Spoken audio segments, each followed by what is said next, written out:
हाय,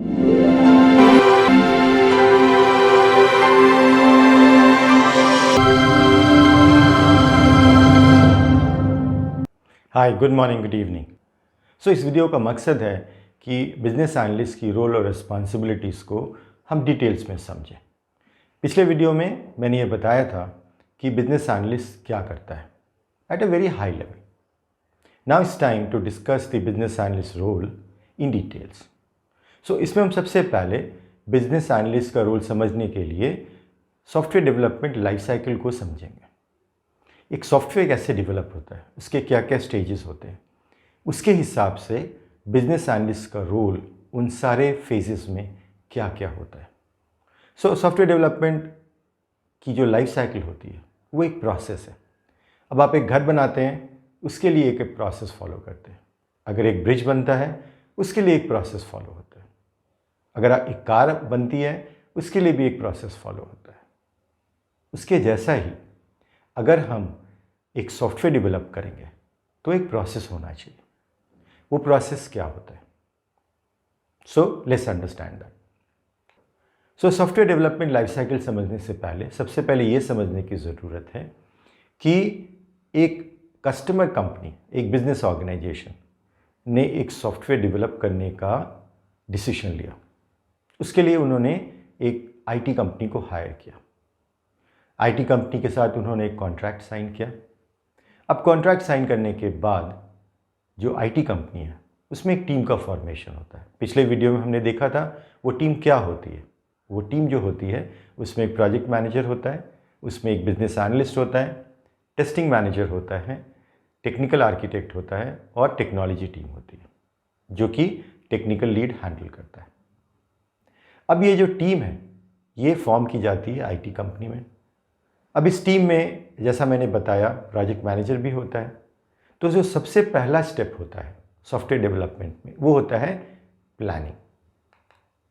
सबसे पहले team and project manager मिलकर ये प्लान बनाते हैं कि ये सॉफ्टवेयर कैसे एग्जीक्यूट होगा, कितना टाइम लगेगा, कौन कौन से लोग इसमें काम करेंगे, और अगर हमें कस्टमर से बात करनी है उसमें कितना टाइम लगेगा, हम कैसे उनसे बात करेंगे।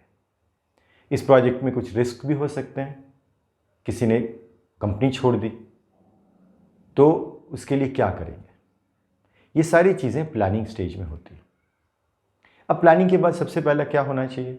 सबसे पहले तो ये समझने की ज़रूरत है कि रिक्वायरमेंट्स कैसे समझें हम, क्योंकि बिना रिक्वायरमेंट्स के यू कांट प्रोसीड फर्दर। तो बिजनेस एनालिस्ट कस्टमर के साथ रिक्वायरमेंट्स एलिसिटेशन का प्रोसेस करता है। उसमें क्या होता है कि वो डिस्कशन करके उनसे समझता है कि करना क्या है। ये हमने पिछले वीडियो में भी देखा था। उसके बाद क्या होगा? उसके बाद होता है डिज़ाइन। अब डिज़ाइन एक ऐसी चीज़ है जो ऐसा लगता है कि डिज़ाइन का मतलब होता है कि विजुअल डिज़ाइन, बट एक्चुअली ये डिज़ाइन थोड़ा डिफरेंट होता है। इस डिज़ाइन का मतलब क्या होता है? आप कंसिडर करो कि आपको एक 2 स्टोरी बिल्डिंग बनानी है। उसकी जगह पे अगर आपको 30 स्टोरी बिल्डिंग बनानी है तो क्या फ़र्क होगा? फ्लोर का डिज़ाइन वो सब सेम होता है, चाहे आप 2 फ्लोर, अगर आपको सेम नंबर ऑफ़ फ्लैट्स ही बनाने हैं एक बिल्डिंग में तो सब कुछ सेम होगा। फ़र्क कहाँ होगा? फ़र्क होता है फाउंडेशन में। एक 2 स्टोरी बिल्डिंग का फाउंडेशन वर्सेस एक 30 स्टोरी बिल्डिंग का फाउंडेशन, उसमें काफ़ी डिफरेंस होता है, क्योंकि 30 स्टोरी बिल्डिंग का वेट बहुत ज़्यादा होगा जबकि 2 स्टोरी का वेट उनसे 15 गुना कम होगा। तो जो फाउंडेशन की डेप्थ होगी, जो फाउंडेशन में स्टील यूज़ होगा, जो सरिया जिसे कहते हैं, या जो कंक्रीट यूज़ होगा, वो सब डिफरेंट होगा। अब ये कौन बताएगा कि कितना होगा? इसके लिए सिविल इंजीनियर्स होते हैं जो ये कैलकुलेशन करते हैं, उनको स्ट्रक्चरल इंजीनियर्स भी कहते हैं। अब सॉफ्टवेयर में क्या होगा? सॉफ्टवेयर में ये होगा कि अगर ये सॉफ्टवेयर बनाना है, इसमें कितने लोग यूज़ करने वाले हैं। अगर वो 500 हैं या 5 लाख हैं, उसके हिसाब से कितने सर्वर्स यूज़ होंगे। इंफ्रास्ट्रक्चर, हार्डवेयर सब चेंज हो जाएगा। ये डेटा कहाँ स्टोर होगा? जो एप्लीकेशन में क्रिएट होगा। जैसे आपने साइन अप किया, अब वो डेटा है, वो डेटा कहाँ स्टोर होगा, किस टेबल में होगा, उस टेबल का डिज़ाइन कैसा होगा, ये सब कुछ इस डिज़ाइन पीरियड में होता है। उसके बाद क्या होता है, इसके बाद एक बार डिज़ाइन कंप्लीट हो गया, अब जो कोडिंग टीम है वो एक्शन में आती है। तो डिज़ाइन हो गया, रिक्वायरमेंट्स हमारे पास ऑलरेडी है, इन दोनों को मिला के आगे का स्टेप होता है कोडिंग। जो प्रोग्रामर्स होते हैं वो कोड लिखना शुरू करते हैं। उसके बाद जो टेस्टिंग टीम होती है उन प्रोग्राम्स को टेस्ट करती है। जनरली टेस्ट करने के लिए वो टेस्ट केसेस लिखते हैं जिसके सहारे वो टेस्ट करते हैं। अब ये जब सारी टेस्टिंग हो गई तो अगला स्टेप क्या है, यूज़र एक्सेप्टेंस टेस्टिंग, जो हमने पिछले वीडियो में भी टच अपॉन किया था। अब यहाँ पे क्या होगा, यहाँ पे जो कस्टमर की टीम है वो टेस्ट करेगी और टेस्ट करने के बाद अगर वो सेटिस्फाई हो गए तो ये सिस्टम लाइव हो जाएगा।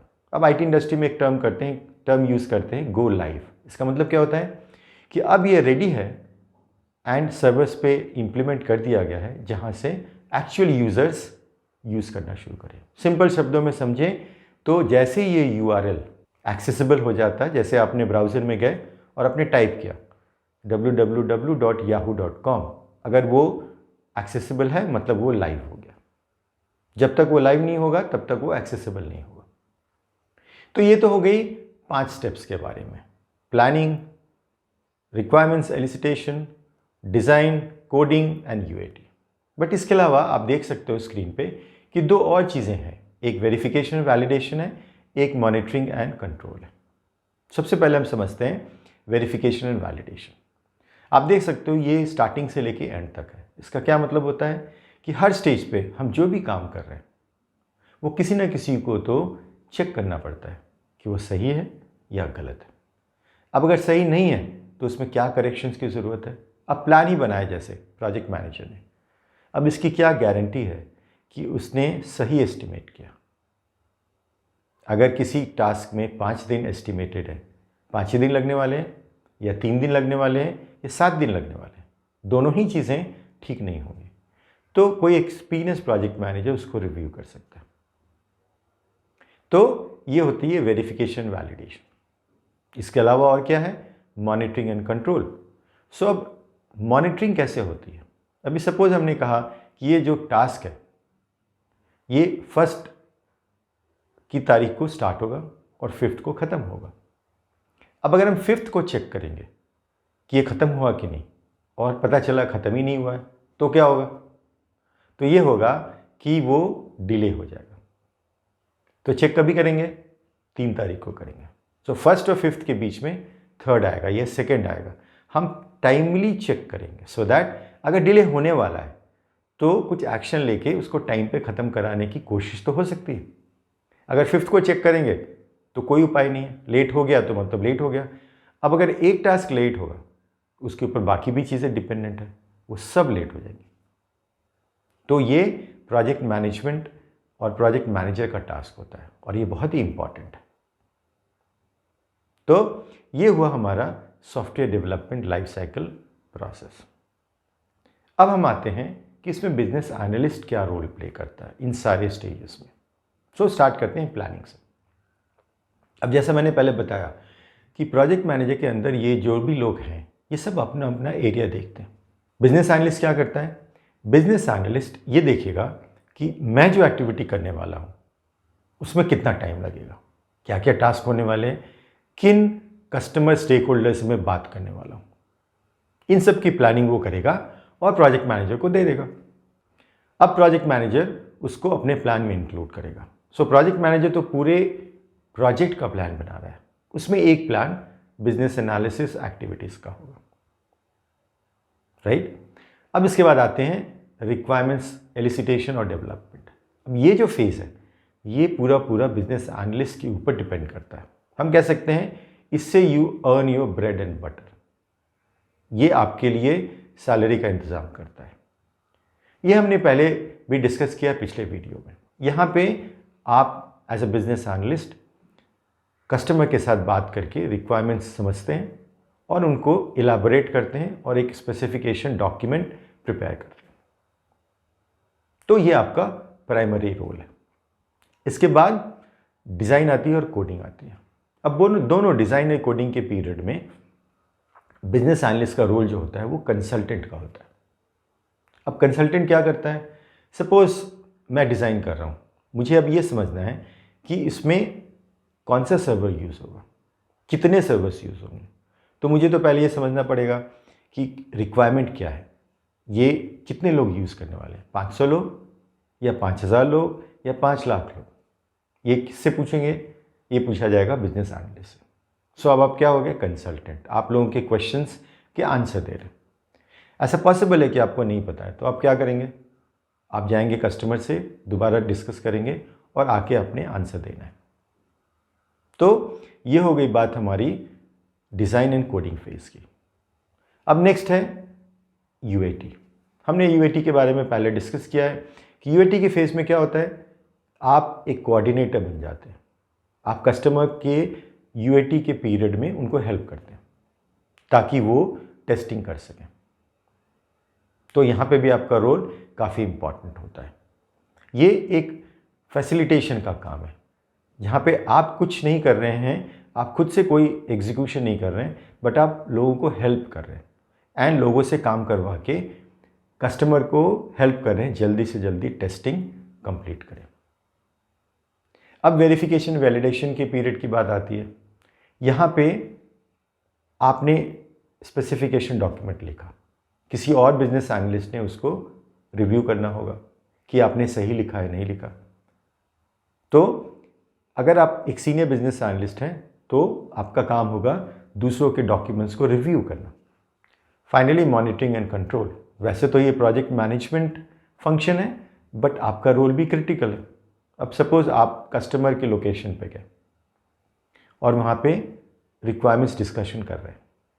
अब कल एक मीटिंग होने वाली थी और रात में यहाँ पे पता चला कि भाई ये मीटिंग कैंसिल हो गई। अब इसका इम्पैक्ट पड़ेगा या नहीं पड़ेगा? डेफिनेटली पड़ेगा, बिकॉज एक दिन आपका वेस्ट हो जाएगा। अब ये इन्फॉर्मेशन आपको प्रोजेक्ट मैनेजर को पास करनी पड़ेगी सो दैट वो फिर कंट्रोलिंग एक्शन ले सके कि अब क्या करना है इस केस में, इसको हम कैसे रिकवर करें वन लॉस्ट डे को। तो ये आपकी रिस्पॉन्सिबिलिटी बनती है कि जहाँ पे भी आपको लग रहा है कि डिले होने वाला है या प्रॉब्लम होने वाली है, वो इन्फॉर्मेशन आप प्रोजेक्ट मैनेजर को पास ऑन करें। तो ये तो हुआ एक बिजनेस एनालिस्ट का रोल एंड रिस्पॉन्सिबिलिटी का वीडियो इन SDLC। अब इसके आगे हम क्या करने वाले हैं? इस कोर्स में आगे हम बात करेंगे कि ये सॉफ्टवेयर डेवलपमेंट लाइफ साइकिल कितने तरीके का होता है।